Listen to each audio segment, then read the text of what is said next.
I use the phrase Reductio ad Iraqum in reaction to the bitter debate at home and abroad that erupted in 2002, 2003, over the fateful decision by the George W. Bush administration to go to war against Saddam Hussein in early 2003.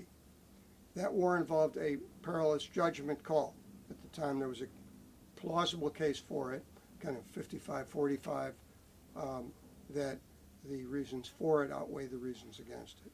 In retrospect, looking back 13 years later, it's a much dicier decision. The costs have proved much more daunting than the benefits. As bad a figure as Saddam was, and despite the threats he represented.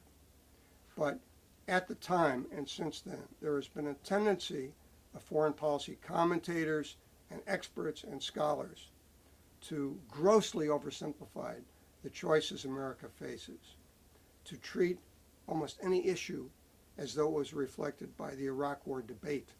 So it reduces the sum total of America's world experience over the last 3/4 of a century to the Iraq War. That's an absurdity.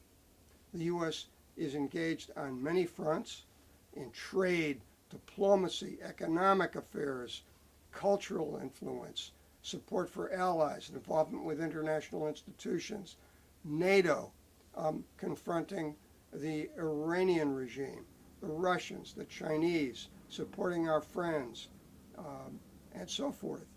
And to assume that everything is subsumed by the choices made in 2002, 2003 is fatuous and does not reflect the complex realities that we face and the need for the U.S. to remain active and engaged in world affairs.